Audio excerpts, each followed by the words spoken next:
ओम नमो भगवते वासुदेवाय नमः। आज सुनिए भाद्रपद शुक्ल पक्ष एकादशी परिवर्तनी एकादशी की व्रत कथा। युधिष्ठिर कहने लगे कि हे भगवान, भाद्रपद शुक्ल पक्ष एकादशी का क्या नाम है, इसकी विधि तथा इसका महात्म्य कृपा करके कहिए। तब भगवान श्री कृष्ण कहने लगे कि इस पुण्य स्वर्ग और मोक्ष को देने वाली तथा सब पापों का नाश करने वाली उत्तम वामन एकादशी का महात्म्य मैं तुमसे कहता हूँ, तुम ध्यान पूर्वक सुनो। यह पद्मा परिवर्तनी एकादशी जयंती एकादशी भी कहलाती है। इसका यज्ञ करने से वाजपेयी यज्ञ का फल मिलता है। पापियों के पाप नाश करने के लिए इससे बढ़कर कोई और उपाय नहीं है। जो मनुष्य इस एकादशी के दिन मेरी वामन स्वरूप की पूजा करता है, उससे तीनों लोक पूज्य होते हैं। अतः मोक्ष की इच्छा करने वाले मनुष्य इस व्रत को अवश्य करें। जो कमल नयन भगवान का कमल से पूजन करते हैं, वे अवश्य भगवान के समीप जाते हैं। जिसने भाद्रपद शुक्ल पक्ष एकादशी को व्रत और पूजन किया, उसने ब्रह्मा विष्णु सहित तीनों लोकों का पूजन किया। अतः हरिवासर अर्थात एकादशी का व्रत अवश्य करना चाहिए।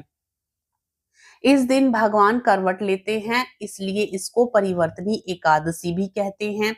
भगवान के वचन सुनकर युधिष्ठिर बोले कि भगवान, मुझे अति संदेह हो रहा है कि आप किस प्रकार सोते हैं और करवट लेते हैं तथा किस तरह राजा बलि को बांधा और वामन रूप रखकर क्या क्या लीलाएं की, चातुर्मास के व्रत की क्या विधि है तथा आपके शयन करने पर मनुष्य का क्या कर्तव्य है, सो आप मुझसे विस्तार से बताइए। श्री कृष्ण भगवान कहने लगे कि हे राजन, अब आप सब पापों को नष्ट करने वाली कथा का श्रवण करें। त्रेता युग में बलि नामक एक दैत्य था। वह मेरा परम भक्त था। विविध प्रकार के वेद सूक्तों से मेरा पूजन किया करता था और नित्य ही ब्राह्मणों का पूजन तथा यज्ञ के आयोजन करता था। लेकिन इंद्र से द्वेष के कारण उसने इंद्रलोक तथा सभी देवताओं को जीत लिया। इस कारण सभी देवता एकत्र होकर सोच विचार कर भगवान के पास गए। बृहस्पति सहित इंद्रादिक देवता प्रभु के निकट जाकर और नतमस्तक होकर वेद मंत्रों द्वारा भगवान का पूजन और स्तुति करने लगे। अतः मैंने वामन रूप धारण करके पांचवा अवतार लिया और फिर अत्यंत तेजस्वी रूप से राजा बलि को जीत लिया। इतनी वार्ता सुनकर राजा युधिष्ठिर बोले कि हे जनार्दन, आपने वामन रूप धारण करके उस महाबली दैत्य को किस प्रकार जीता? श्री कृष्ण कहने लगे, मैंने बलि से 3 पग भूमि की याचना करते हुए कहा, ये मुझको 3 लोक के समान है और हे राजन, यह तुमको अवश्य ही देनी होगी। राजा बलि ने इसे तुच्छ याचना समझकर 3 पग भूमि का संकल्प मुझको दे दिया और मैंने अपने त्रिविक्रम रूप को बढ़ाकर यहाँ तक कि भूलोक में पद, भुवर लोक में जंघा, स्वर्ग लोक में कमर, महलोक में पेट, जनक लोक में हृदय, यमलोक में कंठ की स्थापना कर सत्यलोक में मुख, उसके ऊपर मस्तक स्थापित किया। सूर्य चंद्रमा आदि सब ग्रह गण योग नक्षत्र इंद्रादिक देवता और शेष आदि सब नागगणों ने विविध प्रकार से वेद सूक्तों से प्रार्थना की। तब मैंने राजा बलि का हाथ पकड़कर कहा कि हे राजन, एक पद से पृथ्वी, दूसरे से स्वर्गलोक पूर्ण हो गए, अब तीसरा पग कहाँ रखूं?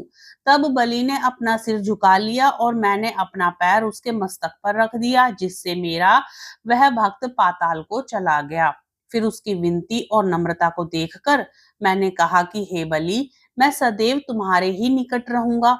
विरोचन पुत्र बलि से कहने पर भाद्रपद शुक्ल पक्ष एकादशी के दिन बलि के आश्रम पर मेरी मूर्ति स्थापित हुई। इसी प्रकार दूसरी क्षीर सागर में शेषनाग के पष्ठ पर हुई। हे राजन, इस एकादशी को भगवान शयन करते हुए करवट लेते हैं, इसलिए तीनों लोकों के स्वामी भगवान विष्णु का उस दिन पूजन अवश्य करना चाहिए।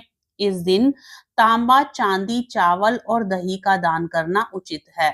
रात्रि को जागरण अवश्य करना चाहिए। जो विधि पूर्वक इस एकादशी का व्रत करते हैं वे सब पापों से मुक्त होकर स्वर्ग में जाकर चंद्रमा के समान प्रकाशित होते हैं और यश पाते हैं। जो पापनाशक इस कथा को पढ़ते या सुनते हैं उनको 1000 अश्वमेध यज्ञ का फल प्राप्त होता है। हरे कृष्णा, राधे राधे। प्रेम से बोलिए श्री कृष्ण भगवान की जय, विष्णु भगवान की जय, एकादशी माता की जय। भाद्रपद मास के शुक्ल पक्ष की एकादशी परिवर्तनी एकादशी की तिथि 13 सितंबर 2024 रात 10:40 पर प्रारंभ होगी। वहीं इस एकादशी तिथि का समापन 14 सितंबर रात 8:41 पर होगा। उदया तिथि को ध्यान में रखते हुए परिवर्तनी एकादशी का व्रत 14 सितंबर 2024 दिन शनिवार को रखा जाएगा। परिवर्तनी एकादशी व्रत का पारण अगले दिन 15 सितंबर 2024 को सुबह 6:06 से सुबह 8:34 के मध्य किया जाएगा। परिवर्तनी एकादशी के दिन पूजा का शुभ मुहूर्त 14 सितंबर की सुबह 7:38 से सुबह 9:11 तक है। आप सभी को परिवर्तनी एकादशी व्रत की हार्दिक शुभकामनाएं। भगवान श्री हरि की कृपा आप सभी पर बनी रहे। हरे कृष्णा, राधे राधे।